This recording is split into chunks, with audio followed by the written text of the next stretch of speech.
the young, and the restless spoilers. Victor Newman was no stranger to betrayal. In fact, he had survived a lifetime of it.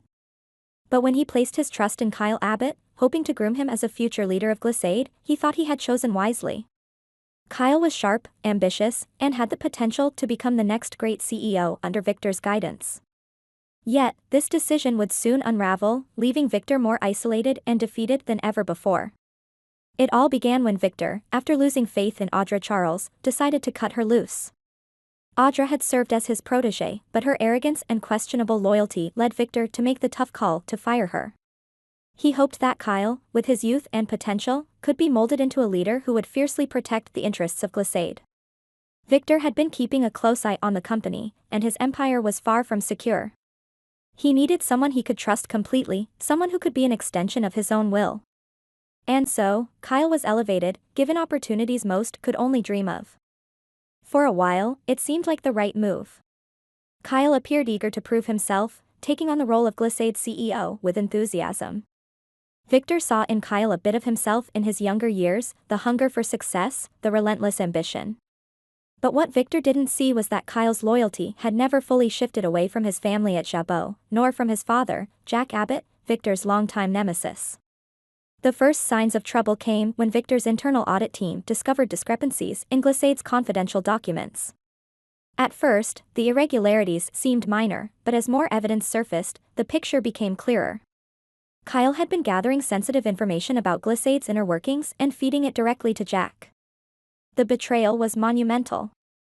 Not only had Kyle betrayed Victor's trust, but he was acting as a corporate spy, using his position at Glissade to uncover the company's potential weaknesses, all to fuel Jack's own ambitions at Jabot.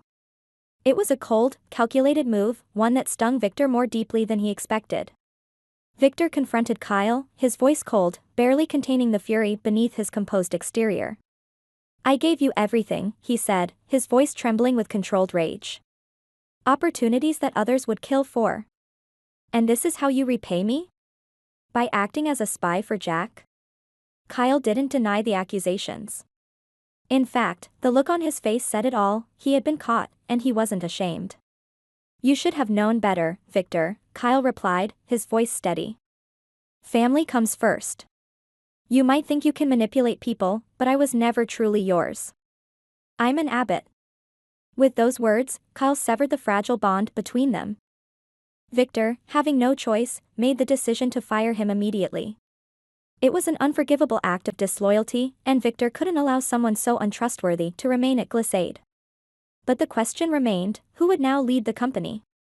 Victor was left in an impossible situation. Glissade was too important to be left without a CEO, but there was no one within the company he could trust to step up. With Audra gone and Kyle now revealed as a traitor, Victor found himself in a perilous position. The very empire he had built over decades was at risk, and for the first time, Victor didn't have an heir apparent to save the day. The people he had surrounded himself with, those he had mentored, protected, and supported, had all turned their backs on him. Victor's isolation became more apparent with every passing day. Even his closest allies, his own family, had grown distant. His wife, Nikki, and daughter, Victoria, had grown tired of the constant battles, both in business and in their personal lives. They had drifted away from Victor, weary of the endless power struggles and the manipulations that seemed to define his every action. They had their own lives, their own ambitions, and Victor was no longer the center of their worlds. As for his sons, Nick had long since chosen a different path, distancing himself from Victor's ruthless business dealings. That left only Adam, his once estranged, now reconciled son. The irony wasn't lost on Victor. Adam, the one son he had always regarded with suspicion, was now the only person standing by his side. They worked together, but even their relationship was strained, fraught with the history of mistrust and manipulation. Adam wasn't someone Victor could rely on wholeheartedly, but he was the last man standing. With no family to lean on and no one else to turn to, Victor found himself more alone than ever. His once unshakable confidence was eroding, as was his control over the empire he had spent his life building. Glissade, now without leadership, was in disarray, and the rest of Victor's companies weren't far behind. His enemies, sensing weakness, began to circle, waiting for the perfect moment to strike.